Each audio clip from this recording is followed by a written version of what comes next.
Assalamualaikum warahmatullahi wabarakatuh. Bismillahirrahmanirrahim. Alhamdulillahi rabbil alamin. Nahmaduhu wa nasta'inuhu wa nastaghfiruh. Wa na'udzu billahi min sururi anfusina wa min sayyiati a'malina. Man yahdihillahu fala mudhillalah wa may yudlil fala hadiyalah. Asyhadu an la ilaha illallah wahdahu la syarikalah wa asyhadu anna Muhammadan abduhu wa rasuluh la nabiyya ba'dah. Allahumma salli wa sallim wa barik ala nabiyyina wa rasulina wa habibina wa syafi'ina wa maulana Muhammadin sallallahu alaihi wa alihi wasallam wa ala alihi wa azwajihi wa dzurriyyatihi wa man tabi'ahum ila yaumil qiyamah. Qala Allah Ta'ala fi kitabihil aziz, a'udzu billahi minasyaitonir rajim. Ya ayyuhalladzina amanu ittaqullaha haqqa tuqatih wa la tamutunna illa wa antum muslimun. Ya ayyuhan nasu taqu rabbakumul ladzi khalaqakum min nafsin wahidatin wa khalaqa minha zawjaha wa batha minhuma rijalan katsiran wa nisaa wattaqullaha alladzi tasaaluna bihi wal arham innallaha kana 'alaikum raqiba. Ya ayyuhalladzina amanu taqullaha wa qulu qawlan sadida yuslih lakum a'malakum wa yaghfir lakum dunubakum wa may yuti'illaha wa rasulahu faqad faza fawzan 'azima.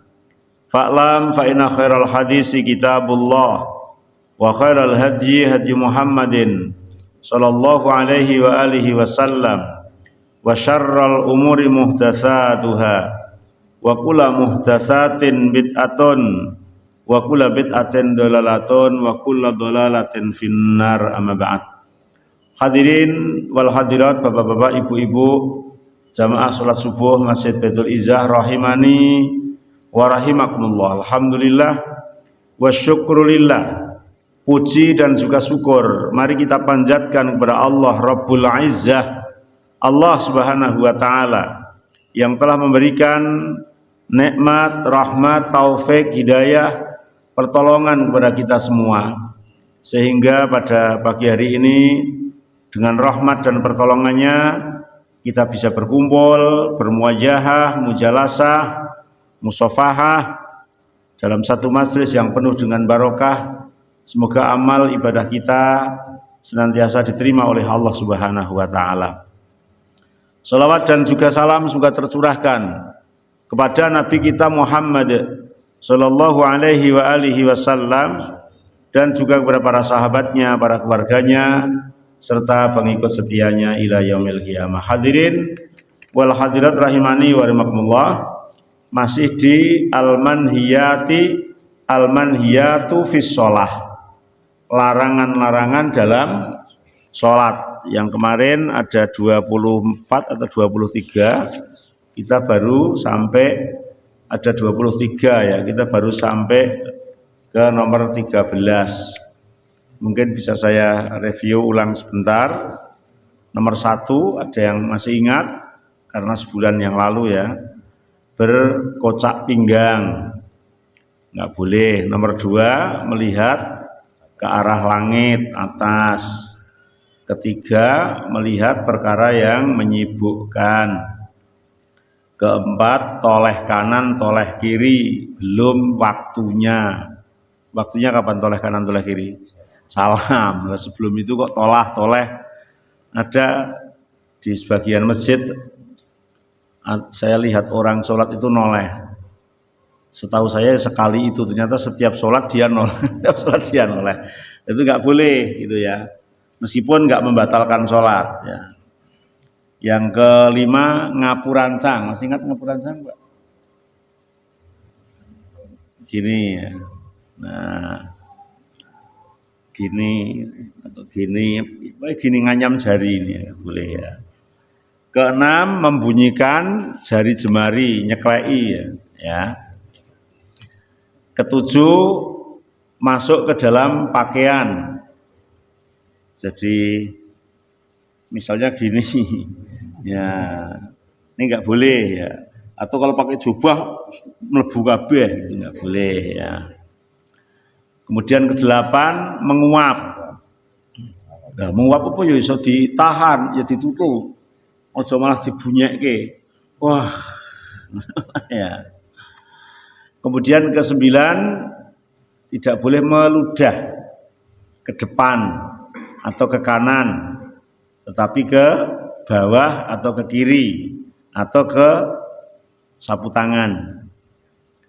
Ke-10 memejamkan mata. Jadi berkeyakinan kalau sholat dengan merem itu khusyuk, itu malah nggak boleh, malah jadi haram. Ya, kalau nggak sengaja merem saja ya nggak apa-apa. Kemudian yang ke-11 menggeliat atau mengeliat, mulet. Wah, itu sholat nggak boleh ya. Nah, kemudian yang ke-12 menjadikan satu telapak tangan ke telapak tangan yang lain. Jadi sujud itu gini ya. Jadi, ini tidak boleh. Dan yang ke-13 membaca Al-Quran. Sholat itu membaca Al-Quran itu tidak boleh. Kapan? Fir rukuk wa sujud, ketika rukuk dan sujud. Diperintahkannya adalah ketika berdiri. Dengan rukuk mau lama banget terus baca Al-Quran. Alif lam mim dzalikal kitabul la raiba fihi hudalil muttaqin alladzina yu'minuna bil ghaibi wa yuqimuna sholata wa mimma razaqnahum yunfiqun. Terus sambil rukuk itu enggak boleh. Tidak boleh. Atau sambil sujud itu tidak boleh. Jadi baca Al-Quran itu diperintah, tapi ketika berdiri, bukan ketika rukuk dan sujud. Ketika rukuk dan sujud yang diperintah adalah membaca zikir. Jadi nggak boleh baca Al-Quran. Makanya kalau belum masih koma kadang orang mau protes ya, sholat itu nggak boleh baca Quran loh. Mosok sholat nggak boleh baca Quran ketika rukuk dan sujud ya. Dalam hadis yang dikeluarkan oleh Imam Muslim, Rasul pernah bersabda, "Ala wa inni nuhitu an aqra al-Qur'ana raki'an aw sajidan." Dan ingatlah bahwa aku dilarang oleh Allah Subhanahu wa taala membaca Al-Quran ketika rukuk dan sujud. Jadi memang dilarang oleh Allah Subhanahu wa taala. Jadi nggak boleh rukuk dan sujud membaca Al-Quran. Lah kalau berdoa yang doanya dari Al-Quran, misalnya kayak Rabbana atina fid dunya hasanatan wa fil akhirati hasanatan wa qina adzabannar. Itu kan Al-Quran ya. Maka yang terbaik doa-doa yang kemarin disebutkan banyak doa-doa tentang sujud rukuk. Kalau mau baca doa itu ya jangan baca Al-Quran, ya memang niatnya berdoa. Sehingga jenengan tahu maksudnya Rabbana atina fid dunya hasanah wa fil akhirati hasanah wa qina adzabannar, ini doa. Karena di situ enggak ada wakaf. Kalau jenengan baca Al-Quran, baca itu model kayak gini kan enggak boleh. Wong itu enggak ada wakaf kok. Kalau baca Quran kan Rabbana atina fid dunya hasanatan wa fil akhirati hasanatan wa qina adzabannar. Karena enggak ada wakaf. Jangan baca Quran kok Rabbana atina fid dunya hasanah wa fil akhirati hasanah wa qina adzabannar, itu enggak boleh. Nek ndonga ya boleh, itu dijadikan doa. Yang ke-14 bastu dzira'ain fis sujud, meletakkan lengan di tanah atau di lantai ketika sujud.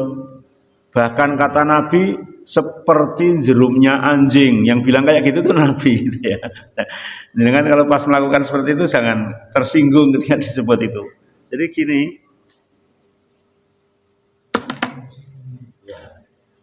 jadi sujud kan harus gini, bisa gini. Ini nggak gini, ini nggak boleh.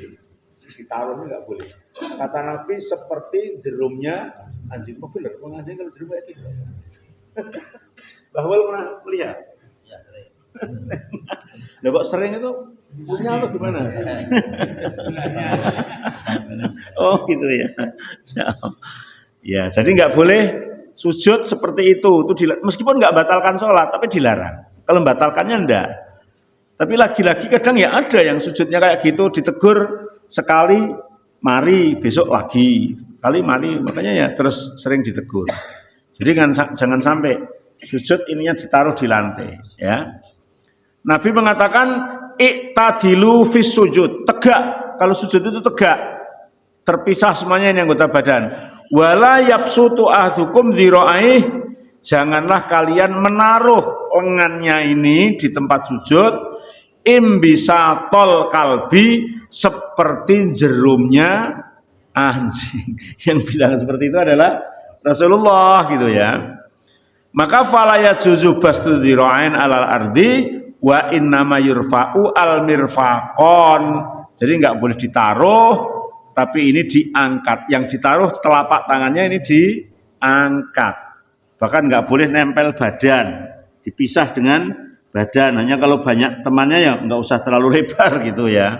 Tapi diangkat, bukan ditaruh lengannya. Kemudian yang ke-15, kaftus saub dhammuhu wa man'uhu minal intisar alal ardi inda sujud wa yadkhulu fi hadza tasmirul kam fis shalah. Tidak boleh apa ya? Jadi misalnya dengan pakai serban kayak Mbah Slamet itu taruh sini.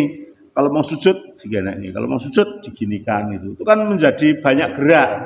Ya, menjadi banyak gerak dan tidak diperbolehkan. Kemudian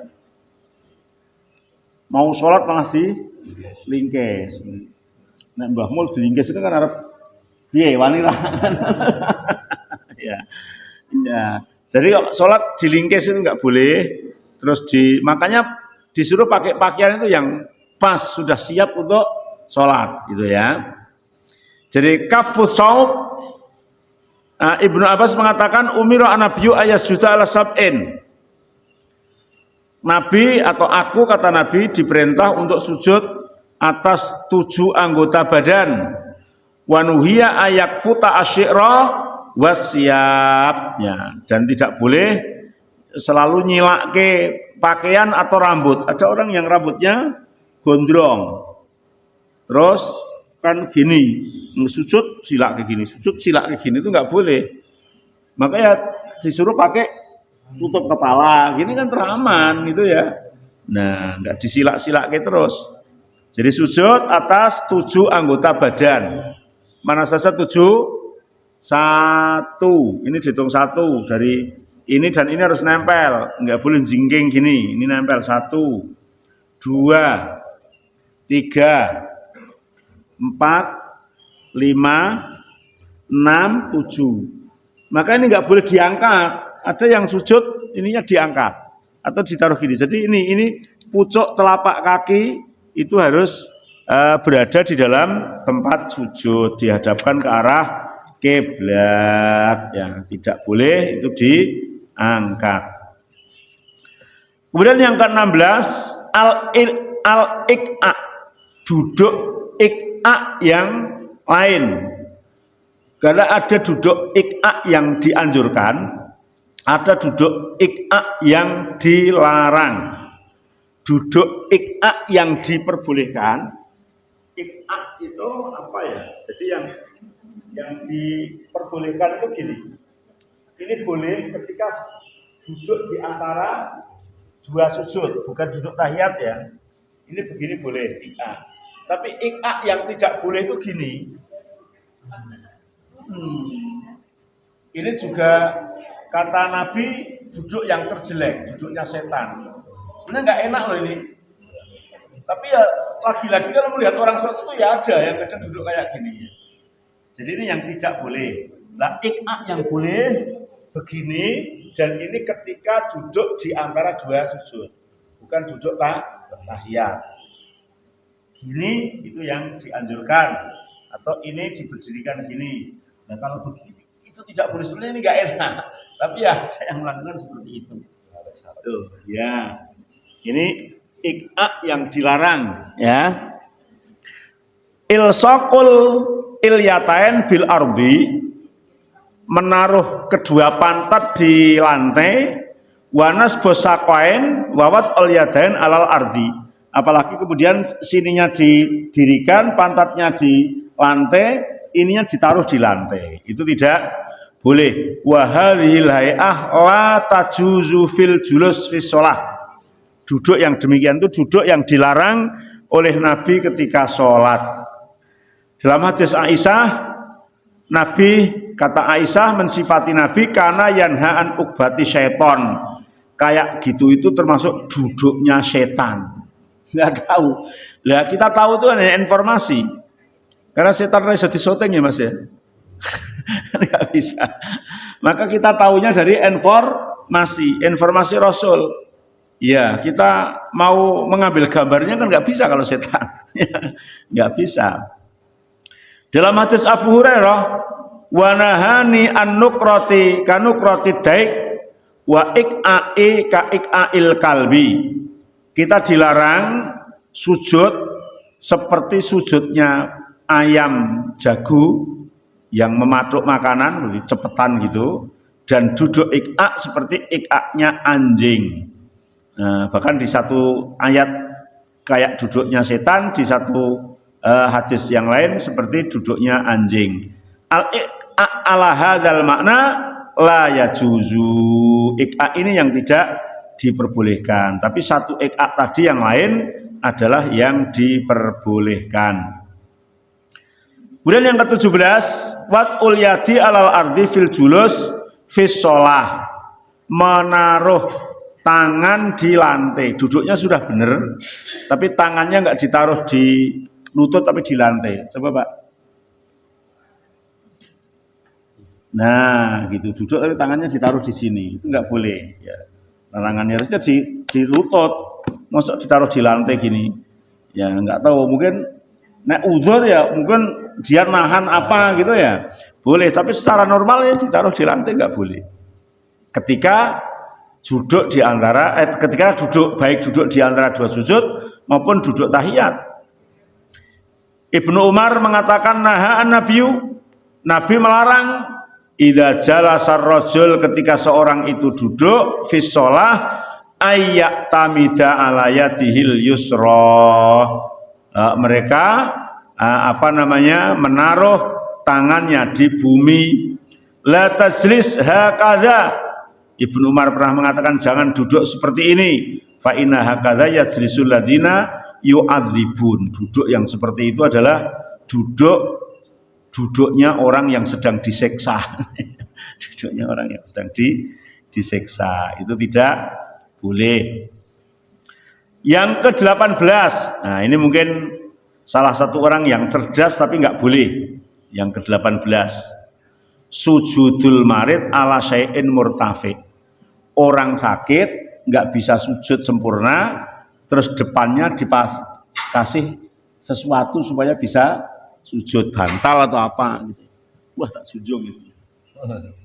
Misalnya dia duduk ke sini itu nggak kuat, tapi nak dikai tataan orang rada dhuwur meneh. Nah, gini bisa misalnya, malah nggak boleh. Nah, caranya gimana? Ya kalau nggak bisa ya isyarat saja gini. Oh, kabar segini sujud, segini rukuk gitu. Jadi nggak boleh ngarep dikasih pataan. Nah, pokoknya terus nengok ngarep sujudnya terus nengok apa? Tembok pagar lah, itu tidak boleh gitu ya. Tidak boleh. Nih, jadi duduk di sesuatu yang ditinggikan. Fal marid inistatoa ayasuda alal ardi fahwal wajib. Meskipun sakit, kalau bisa sujud sebagaimana biasanya ya tetap wajib sujud sebagaimana biasa. Wa illa fa innahu yumi'u ima'an bi ra'sih. Ketika gak bisa sujud, maka cukup dengan isyarat. Wala yalzamuhu ayadha wisadatan aw nahwaha liyasjuda 'alaiha, tidak boleh naruh bantal atau yang semisalnya ditaruh di depannya untuk tempat sujud. Tidak boleh. Ya sujud ya normal aja kalau bisa, kalau nggak bisa isyarat. Ibnu Umar radhiyallahu anhu mengatakan ada Rasulullah rajulan. Pada suatu hari Rasul menjenguk sahabatnya yang sedang sakit. Da'a Rasulullah rajulan, ada Rasulullah sallallahu alaihi wasallam rajulan min ashabihi maridon. Nabi menjenguk sahabatnya yang sedang sakit. Wa ana ma'ahu, dan kata Ibnu Umar, aku ikut, aku menyertainya, aku melu nilai wong loro mau. Fadakhala alaihi wa huwa yusolli ala udin, dan ketika masuk di rumahnya itu si seseorang yang sakit itu sedang sholat dan sujud di atas kayu yang dipasang di depannya. Sujud di atas kayu yang dipasang di depannya. Fawado'a jibahatahu alal ud, kemudian keningnya dia ditaruh di kayu itu. Fa'auma'a ilaih, maka Rasulullah isyarat. Kan ketika sholat kan nggak bisa ngomong, nggak boleh kan itu ya. Rasul isyarat ya. Gitu. Itu kayunya suruh ngambil, kamu sujud ke bawah saja kalau bisa gitu ya. Kalau bisa fatoro halud wa akhadha bisadatan, maka kemudian ketika dikasih isyarat kayak gitu, mungkin taunya si yang sakit itu apa kening kok disujudkan di kayu, mungkin dianggap sakit sehingga kayunya itu disingkirke, ambil bantal ditaruh di depannya yang empuk gitu ya. Dan Nabi mengatakan dakha angka, itu pun diambil, jangan gitu. Jadi kayu juga nggak boleh, bantal juga tidak boleh. Ini statok tak antas sudah alal ardi, kalau kamu mampu sujud di lantai ya sujud. Wa illa fa'au ma'imaan, kalau tidak mampu ya kamu isyarat. Waja'al sujudaka akhfadhu min ruku'ika, kalau kamu isyarat ya sujudnya lebih pendek daripada rukuknya. Jadi kalau rukuknya segini, sujudnya segini. Segini rukuk, Allahu Akbar, sami Allahu liman hamidah, sujudnya agak pendek, tapi isyarat. Tidak perlu masang kayu, masang bantal, atau masang apapun yang ditaruh di depannya untuk sujud, itu nggak perlu. Yang ke-19, mashul hasa min maudhi'i sujud wal ubsi fis shalah. Tidak boleh nyapu atau menghilangkan kotoran di depan ketika kita sholat. Jadi menghilangkan kotorannya itu sebelum sholat. Sapi yo boleh sebelum sholat, jangan pas sholat sujud, ya kayak sujud. Apa mana terus ngene susuti, itu tuh nggak boleh. Kalau sudah ada di situ ya susuti aja. Kalau bisa menyingkir, ya ini menyingkir aja.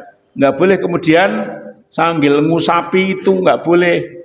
Illa ingkana lil hajat al malhah, kecuali sangat-sangat misalnya yang ada di depannya itu kalau disusuti jadi sakit banget atau apa, itu pun ya sekian, sekali saja, itu toh. Fayajuzu marotan wahidatan. Walakin tarkahu aula idza kana wujudul hasal yu'addi ila taklilil khusyuk. Kalau memang enggak perlu mengusap-ngusap, enggak masalah ya enggak perlu.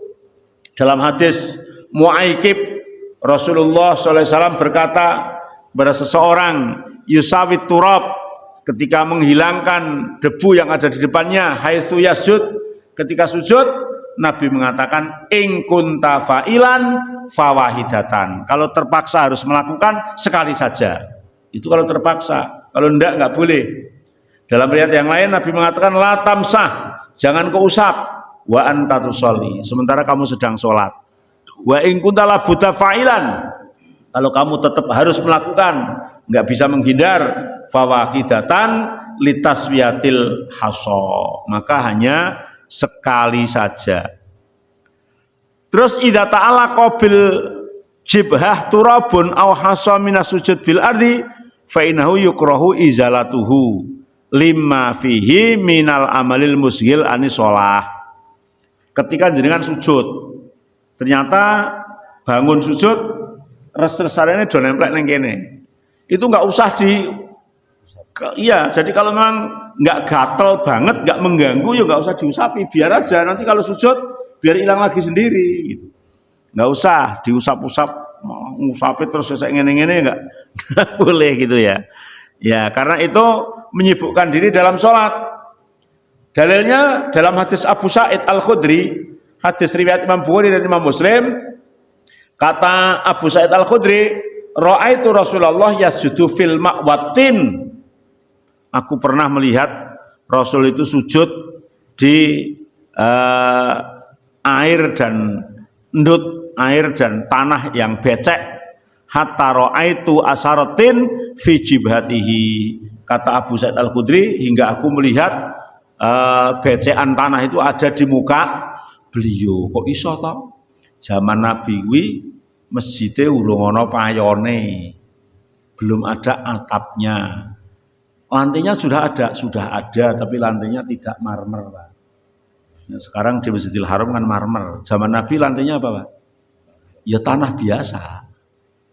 Marmer belum dibuat, belum ada pabrike. Karpet kayak gini juga belum ada. Sehingga ketika hujan becek dan Nabi tetap sujud, ya Allah. Ngene iki awake dhewe alhamdulillah apa innalillah, Pak. Ya pira-pira jenengan dilarike zaman Nabi lu gelem ora? Insyaallah. Iya. Itu lah ada pertanyaan yang kadang sulit dijawab, padahal perkara mudah. Nabi setiap hari raya itu sholat mesti di lapangan. 10 tahun di Madinah itu sholat di masjid hanya sekali. Itu karena hujan. Mungkin kalau koma karena hujan kon gen ora kudanan dengan itu tak. Padahal masjidnya juga belum ada atapnya. Masjidnya lantainya masih tanah. Pertanyaannya kenapa pindah ke masjid? Padahal di lapangan dan di masjid sama-sama kehujanan, sama-sama sujud di tanah yang becek. Tapi kenapa pindah ke masjid? Kenapa Mbah Mul? Kenapa Mbah Mat? Kenapa? Ayo. Ada yang tahu? Biar apa, Bu?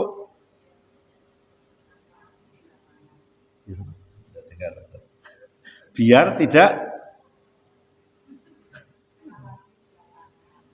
kok pindah masjid kenapa? Tidak ada najisnya ya. Karena kalau hujan-hujan yang sholat id yang datang banyak atau sedikit? Sedikit, wong hujan kok ya. Hujan yang datang sedikit. Kalau di lapangan kelihatan sedikit. Nek lebokno ning masjid dadi ketok akeh. Berarti pamer. Memang sholat id itu pamer. Sholat id itu pamer kepada umat manusia. Ini loh orang muslim bersatu gitu ya. Makanya sampai berangkat dan pulangnya saja disuruh ngambil jalan yang berbeda. Kan gitu toh? Iya. Di sini kalau sholat id di mana? Lapangan situ ya. Dengan rumahnya kan sebelah depan enak. Berangkat lewat mana? Langsung keluar rumah. Kalau pulang muter sih. Muter pos. Muter. Itu kan surahnya begitu gitu ya. Lah berarti ono pamer barang. Pamer sing diperintah ya ora apa-apa. Hatinya karena Allah, tapi dohirnya memang kan ibadah itu ada yang sunyi, pelan, silent, tapi ada yang jahar gitu ya. Ada yang jahar, yang apa namanya terus terang alaniyah, yaitu harus ditempatkan di tempatnya sesuai anjuran. Ya, misalnya adzan kok silent ya ora iso to ngono. Ora iso to ngono. Mbah Mul adzan, speakernya dipateni, lampunya dipateni ngumpet pelan ning ngono. Ya kok alon-alon adzan Mbah Mul? Takut riak. Ini enggak bisa toh. Saya itu ikhlas-ikhlasnya orang, jadi saya nggak mau didengar orangnya, nggak boleh, gitu ya. adzan itu harus keras, bahkan kalau perlu zaman Nabi belum ada pengeras suara tuh naik ke loteng loh supaya didengar sana-sana. Sekarang ada pengeras suara, pakai pengeras suara. Lah kalau baca Al-Qur'an itu silent itu. Lah kadang-kadang malah orang kalau mau baca Quran ke masjid listriknya mati, pulang ternyata bukan karena gelapnya, karena ora iso nyetel speaker. Itu salah gitu ya. Iya, jadi mana yang harus pelan, mana yang harus keras ya, ditempatkan pada tempatnya masing-masing gitu ya. Itu. Jadi Nabi pernah sholat di keningnya ada tanah yang becek dan Nabi tidak mengusap pada saat sholat, tapi mengusapnya setelah selesai sholat. Ada sahabat yang lihat ikut ngusap wajah, makanya sebagian ada orang yang kalau habis sholat itu terus begini. Ternyata dulu Nabi itu mengusap mukanya yang kena tanah. Kalau kita mukanya nggak kena tanah ya nggak usah diusap ya. Qala Ibnu Mas'ud arbaun minal jafa, ada 4 dari sifat jafa, diantaranya adalah wa maskur rajul aturab an wajihi wa huwa fis shalah. Seseorang melakukan hal yang tidak benar adalah ketika dia sholat mengusap sesuatu yang ada di mukanya. Makanya kita menyibukkan sholat, bukan menyibukkan dengan hal yang lain. Kemudian yang ke-20, taqdimun nuzul birrukbatain qoblal yadain alal ardi fi sujud. Sujud mendahulukan lutut itu menurut pendapat yang kuat tidak boleh, meskipun nggak batalkan sholat. Jadi sujud yang benar, yang pendapat yang kuat itu yang didahulukan tangan, bukan lutut. Jadi bukan begini, meskipun masih banyak yang begini ya. Tapi ini yang tidak tepat. Yang tepat tangan dulu. Wallahu a'lam. Misalnya orang ngomong lah, aku tangan sih malah kejengkang, mungkin tidur gitu ya. Tapi yang dianjurkan itu tangan dulu. Tangan baru lutut. Jadi nek pena ini kita lutut sih ya. Nek pena itu kan gini. Tapi yo orang kena pena memang dalilnya harus tangan dulu kok. Ya, bukan meskipun nggak membatalkan. Ketika ada orang sujud lutut dulu ya sah, tapi tidak memenuhi sunnah, ya, tidak standar sunnah yang kuat. Jadi kalau sujud adalah tangan dulu, terus kemudian kalau bangun, ya, bangun itu baru lutut dulu dan tangannya di lantai. Nah, gini. Tidak tangan dulu, apalagi tangannya di lutut itu nggak boleh. Jadi kalau sujud pelat gini, kalau bangun gini, baru ini diangkat. Itu tata cara sujud dan bangun dari sujud. Nabi mengatakan idza sajada ahadukum, apabila salah satu di antara kalian sujud, falayabruk, ojo makbruk, ya. Jangan turun kamaya brukul bair, seperti turunnya unta. Wal yadok yadahi qabla rukbatayhi, tapi dijelaskan Nabi, taruhlah tangan dulu sebelum lutut. Lagi arep delok unta jerum, kudu ning Mekah. Atau nek binatang sing ana ndi Mbah Mul? Anu nek nang Semarang ora ana unta. Nah, Cepogo Boyolali ada. Nah, aku arep delok rono Mbah Mat. Mbek makan apa rono to. Nah, saya pernah melihat ketika di Mekah, ternyata unta itu kaki belakangnya lebih panjang daripada sapi. Gini itu sampai 3 sapnya. Ya, sehingga ketika dia turun diperhatikan lututnya dulu tuh maksudnya kayak gitu. Dan Nabi mengatakan jangan seperti unta itu gitu ya. Jangan seperti unta itu, tapi dijelaskan yang ditaruh dulu adalah tangannya, tidak lututnya ya. Kemudian yang ke-21, al isyarah bil yadain ila janibain indat taslim. Ada ini juga ketika salam itu tangannya isyarah. Assalamualaikum warahmatullahi. Assalamualaikum warahmatullahi itu nggak boleh ini. Ada nggak pernah lihat nggak yang kayak gitu? Ada ya? Oh nggak pernah. Alhamdulillah. Jangan pernah lihat? Belum. Kalau belum, alhamdulillah. Pak Aris belum. Ada yang pernah lihat? Saya pernah kok lihat. Assalamualaikum warahmatullahi itu gini ya. Assalamualaikum warahmatullahi. Ini ngapa? Ternyata zaman sahabat juga ada yang melakukan seperti itu, tapi ditegur oleh Rasulullah SAW. Nggak boleh. Wahadil isyarah inda taslim muntasiratun bainal awam. Kata penulis banyak dilakukan oleh orang awam. Ya, wahya manhiyatun. Dulu zaman Nabi juga ada yang melakukan seperti itu. Mungkin inisiatif gitu. Tapi kalau yang Nabi nggak mengizinkan, ya menjadi dilarang. Ada orang punya inisiatif zaman Nabi, kok Nabi mengiyakan, ya jadi sunnah gitu ya. Jadi sunnah. Ada seorang sahabat kalau sholat itu bacanya qul huwallah terus. Nah kemudian Nabi menegur, sahabat, kamu sholat baca qul huwallah terus kenapa? Saya mencintai surat Al-Ikhlas, bukan karena pendeknya. Kalau kita qul huwallah kan mergo pendeknya.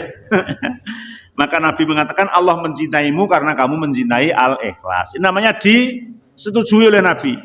Tapi banyak suatu hal yang mereka punya inisiatif, kemudian Nabi tidak menyetujui, ya maka tidak menjadi sunnah. Dalam hadis Jabir bin Samurah, beliau berkata, kunna idza shalaina ma'a Rasulillah.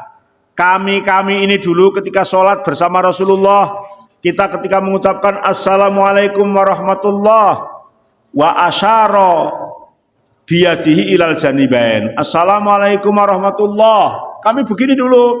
Assalamualaikum warahmatullahi. Kami pernah begini, kata Jabir bin Samurah. Maka Rasulullah mengatakan, alamu tu'mi'una bi aidikum ka'adna bi khailin sumsin. Kenapa kamu itu isyarat dengan tanganmu seperti ekor kuda yang bergerak-gerak. Jadi kata Nabi ini diperumpamakan seperti ekor kuda yang bergerak-gerak. Kayak buntut jaran memang ini kopat kapit cara-caranya gitu ya. Maka Nabi mengatakan innama yakfi ahadukum ayyadha ayadahu ala fakhdhihi tsumma yusallim ala akhihi man ala yaminihi wa shimali. Kamu cukup tangannya di lutut aja, nggak usah pindah-pindah. Yang kamu gerakkan itu kepalamu noleh kanan, noleh kiri gitu. Assalamualaikum warahmatullahi. Assalamualaikum warahmatullahi itu tok. Tidak tangannya bergerak-gerak. Ada lagi yang sholat jenazah juga ada. Assalamualaikum warahmatullahi. Assalamualaikum warahmatullahi juga enggak perlu ya. Gini aja. Assalamualaikum warahmatullahi. Assalamualaikum warahmatullahi, selesai gitu ya. Tuh, jadi enggak pakai isyarat tangannya, enggak pakai isyarat. Kemudian yang ke-22. Wah, ini kadang ada ini. Musabaqatul imam fis shalah. Mendahului imam. Kalau sampai 2 rukun batal sholatnya. Kalau masih 1 rukun itu haram, bukan hanya makruh. Jadi imam kayak minal jinnati wan nas rukuk se, gitu. Nah, imam kayak Allah, kan imam itu ada yang modelnya ini boleh semua. Takbir dulu terus rukuk boleh, rukuk dulu terus takbir boleh, takbir bareng rukuk boleh. Tapi yang paling aman bagi makmum itu imam itu rukuk dulu baru takbir, aman. Kan Allah Akbar, orang cepetan berarti tidak mendahului imam. Lah orang imam sing takbir dulu, takbir dulu baru rukuk. Allahu Akbar. Ini toh, sini bar itu kalau mesti rukuk kabeh. Nah, makanya makmum harus memperhatikan imam. Kan ada yang sujud misalnya imam Allahu Akbar, kayak pejun ini loh, makmum pejun kabeh. Makanya yang paling aman laksanakan rukun fi'li dulu baru takbir. Meskipun bareng juga boleh. Allah Akbar itu bareng sama gerakannya. boleh. Tapi yang dilarang itu makmum nggak boleh mendahului bangun maupun rukuk. Ya. Dulu yang pernah Nabi itu sujud itu lama banget. Nah, sahabat itu sampai mikir jangan-jangan Nabi ini apa? Gini, oh masih sujud. Oh masih sujud itu sampai lama gitu. Ya, jadi nggak boleh mendahului, tapi nengok saja ketika memang terlalu lama ya boleh. Mungkin terjadi pada sholat sunat, sholat tarawih. Makanya kalau sholat fardu kan nggak boleh panjang-panjang. Terlalu panjang nggak boleh. Lalu sholat fardu terus sujudnya kan 10 menit terus kan gitu ya. Nih, jadi makmum nggak boleh mendahului kalau bersamaan makruh. Bersamaan makruh. Kalau mendahului haram. Kalau dua rukun batal. Dua rukun ini apa ya? Kalau dua rukun itu imamnya di Arab rukuk, makmumnya malah harus bangun dari rukuk batal itu. Kalau satu rukun haram. Kalau bersamaan makruh. Jadi yang paling dianjurkan adalah setelahnya. Jadi Allahu Akbar, kita baru Allahu Akbar. Ya. Jadi bersamaan termasuk hal yang dilarang, meskipun tidak haram. Ya, sampai Nabi mengatakan begini kok, ancamannya itu luar biasa. Ama yakhsha ahadukum, apakah kalian tidak takut? Idza rafa'a ra'sahu qoblal imam, kalau kamu seling mendahului imam, mengangkat kepala mendahului imam, rukuk mendahului imam, ayaj'alallahu ra'sahu ra'sa himarin, besok kepalamu ketika dibangkitkan di kuburan seperti kepala keledai. Lho ora medeni. Nang kene ganteng-ganteng kok dadi kepala keledai. Ya, dalam riwayat lain yaj'alallahu suratahu surata himarin, mukanya seperti muka keledai. Padahal makhluk yang paling ganteng kan manusia tuh, Pak.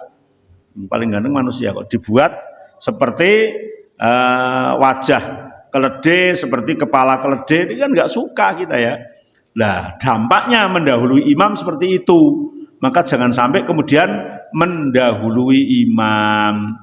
Di tempat-tempat tertentu salam itu, yang paling baik salam itu ketika imam sudah salam 2 kali loh ya.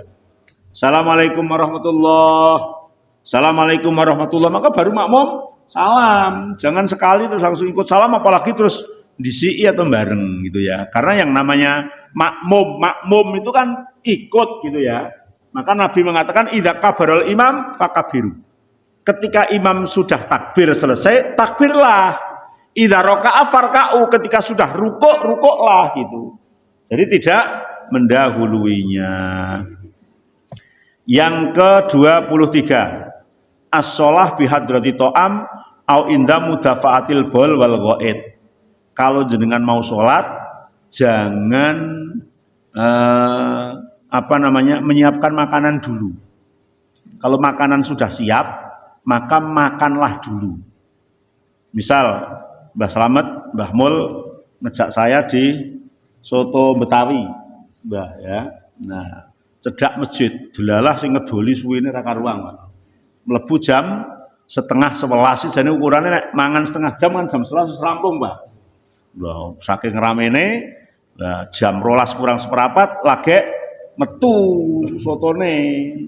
Lah bar kowe azan terus komat, iki piye? Ya dimamse. Dimamse aja ditinggal sik. Tinggal ya Ustaz. Lha kok nek sotone adem piye? Engko gawe meneh. Ya. Jadi ya dimamse. Tapi kayak gitu itu sekali-kali. Lah setiap adzan zuhur ning soto terus ya enggak boleh gitu ya. Nah, sekali-kali. Jadi tidak khusyuk pikirannya ke arah makanan. Jadi kalau sudah disediakan makanan ya makan dulu.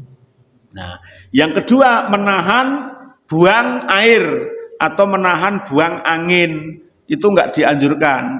Jadi kalau jenengan kebelet ya ke kamar mandi dulu. Lah engko nek ning kamar mandi terus jamaah carry, lah sekali-kali enggak apa-apa. Yang enggak boleh setiap hari ya. Pak Repto kemana? Kamar mandi. Tiap waktu kamar mandi terus ngopo.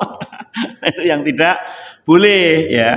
Ya, jadi tidak boleh sholat dalam kondisi makanan sudah disiapkan atau menahan membuang air atau angin. Nabi mengatakan la sholata bihadrati to'am. Tidak sempurna sholat apabila makan sudah dihidangkan. Tidak sempurna sholat apabila makan sudah dihidangkan. Wala wahwa yudafihul akhbasan, dan tidak sempurna sholat ketika menahan air pipis atau menahan BAB atau menahan angin. Maka nggak boleh nahan-nahan. Jadi semuanya sudah dikerjakan secara sempurna biar khusyuk. Coba kalau jenengan perutnya sakit sholat, wah ngene imami suratnya dawa sisan, ya tahu kan? Iya gitu. Makanya ya sudah, kalau itu masih sholat, jangan batalkan aja, nggak apa-apa. Ya, dan tidak dilarang. Justru ketika meneruskan itu hukumnya makruh. Ya, hukumnya makruh. Begitu juga ketika makanan sudah disiapkan. Makanya kalau mau menyiapkan makanan ya kita melihat waktunya sholat atau belum. Tapi biasanya kan kita di warung atau mungkin kita sekarang itu di resepsi. Harusnya resepsi itu kita sebagai muslim itu dirubah kok. Sering resepsi itu undangannya jam 11 sampai jam 1. Ya mesti di tengah-tengah jamaah di situ. Ya kalau sekali-kali nggak apa-apa, tapi sekali-kali kok bendina wong kareng minggu ini undangan kono minggu undangan kono kan jadi tiap minggu lah jamaah itu. Nah, sekarang sudah mulai diubah resepsi itu jam 9 sampai jam 11 itu ya. Malah buat sarapan itu ya. Atau jam 1 sampai jam 3 gitu ya. Kan gitu. Masya Allah. Jadi kan semuanya kita yang menyiapkan. Ya, kita yang punya gawe itu kita yang mempersiapkan. Ini jadi sholat itu suatu ibadah yang ada aturannya, ya ada aturannya. Wong sholat kok, wong hal-hal yang lain saja termasuk ada aturannya. Ada pertanyaan sampai di sini? Monggo, Mbah Mul. Kalau celana? Ya harusnya nggak pakai lingkis-lingkis. Harusnya pakaiannya sudah tidak nyebrang mata kaki, nggak usah dilingkis itu ya. Karena melingkis itu menjadi lawang jenengan mau ngadep atasan aja setelahnya dilingkis rapide itu Pak. Masa itu mau menghadap Allah kan itu ya, harus dengan pakaian yang serajin mungkin kan. Wes jenengan harus wani kan Pak. Wali kota harus lingkis-lingkis terus wani kan. Wah, orang sopan banget mangkat terus ngilang itu pas purung kan gitu. Nah, itu makanya ya tidak dilingkis Pak, tapi dengan pakaian yang sudah betul-betul disiapkan untuk sholat. Untuk sujud, untuk seorang laki-laki harus tangannya terpisah. Kalau untuk perempuan sama, sebenarnya sama. Jadi ternyata ada persepsi yang salah karena nggak ada dalil khusus. Katanya kalau perempuan kalau rukuk harus tangannya ke sini karena jogo wadah ngombe ini misalnya, itu salah. Tidak ada. Jadi ya laki-laki perempuan sama ya. Nah, misalnya kan sampai lah nek wis sepuh terus ikine obah-obah batal ya ndak. Obah PDW ya enggak batal ya. Sebagaimana bapak-bapak misalnya sarang burungnya obah-obah gandul-gandul kan ya ora batal. Maksudnya jur batal kan enggak kan gitu ya. Jadi tetap diangkat gini dipisah gitu ya. Iya. Kalau ada dikatakan masjid ini untuk buka bersama, sebenarnya kita makan dulu, sholat dulu baru makan boleh. Yang paling baik makan dulu. Di Masjidil Haram itu makan dulu Mbah Mul ya. Makan dulu ya. Masjidil Haram loh kan berarti standar untuk contoh ya. Masjid Nabawi makan dulu. Setelah makan beberapa menit dikeluntung rampung baru sholat. Itu ada kan hanya dikasih air dan snack sedikit ya. Tapi setelah sholat maghrib makan semuanya. Tidak boleh Pak. Ya kita nggak mengatakan haram gitu ya, karena juga nggak membatalkan sholat. Tapi sebaiknya utamanya makan dulu. Paling utama makan dulu. Jangan-jangan sini terus jadi kurang khusyuk. Aku man ora kae ngono mau lawe apa san dan mana kan itu ya. Tapi alhamdulillah sekarang ada beberapa. Oh ya alhamdulillah ya. Alhamdulillah. Jadi idealnya makan dulu nggak apa-apa. Makan, setelah makan baru sholat. Bahkan ada yang ya meskipun bukan larangan tapi aneh. Buka bersama itu di masjid, ditoto, Kemudian paling habis minum sholat, nasinya padat dibawa pulang. Malah orang buka bersama lagi toh. Wis ditoton ning masjid wis bar sholat segone go mulai buka bersama ndak? Kan enggak jadinya gitu ya. Iya. Jadi ya bersama ya. Ya idealnya harus makan dulu. Makan dulu baru itu baru sholat insyaallah. Iya, kan panjang waktu maghrib kan sampai panjang. Ada lagi? J, monggo Pak. Waalaikumsalam warahmatullahi wabarakatuh.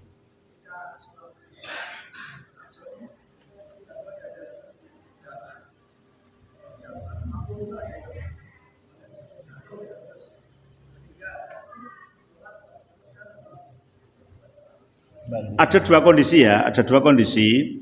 Kalau memang dia jatuh, kemudian masih bisa ditolong, ya, maka sebaiknya menolong. Salah satu dari orang itu menolong. Tapi ketika dia jatuh terus kelihatan sudah mati, maka tetap diteruskan. Sebagaimana zaman Umar bin Khattab ketika dibunuh oleh Abu Lu'lu'ah. Umar itu jadi imam, dibunuh, jeglek. Wah, nah, kalau ini nggak bisa ditolong, maka ada yang menggantikan ke depan untuk jadi imam, baru setelah sholat baru dibawa ke rumah gitu. Jadi kalau memang bisa menolong ya salah satu menolong, artinya menolong dia masih hidup. Tapi ketika kita batalkan pun nanti dia meninggal, malah nanti kadang sholatnya menjadi tertunda gitu ya. Saya pernah sekali juga di Masjidil Haram, di sebelah saya itu ambruk gitu, meninggal itu. Kita teruskan aja, setelah itu baru pada menolong begitu. Itu jadi teruskan sholatnya. Jadi sholat itu memang suatu hal yang betul-betul sangat penting sekali gitu ya. Kalau seperti itu Pak, ada kata sholat di sebelahnya ada orang mengambil barangnya itu dibatalkan atau ya, sebetulnya nggak usah batalkan, tapi ngejar boleh kok. Ngejar direbut terus kita teruskan itu boleh. Sebagaimana Nabi pernah membunuh ular. Membunuh ular itu kan ya orang perkara mengono-ngono dong. Ya, pernah membukakan pintu, pernah apa. Jadi kalau mau diambil orang, misalnya aku kayak sholat, terus dengan ngambil Pak, ngambil HP-ku. Wah, gini toh. Mesti uangnya sekarang ngambil rasida toh. Ya, itu jangan dibatalkan. Tapi wah, ngono. Wedi pokoknya. Terus lanjutkan sholat lagi. Tidak batal insya Allah. Ibu-ibu ada pertanyaan?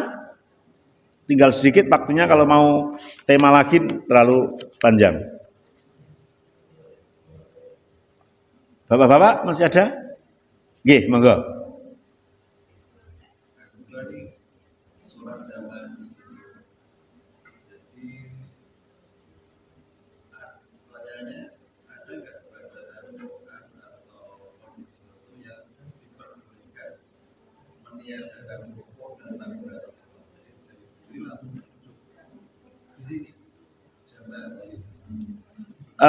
Dari berdiri langsung sujud itu enggak ada, kecuali sujud tilawah. Sujud tilawah itu sujud karena membaca ayat sajadah. Itu bukan sujud sholat, tapi sujud tilawah.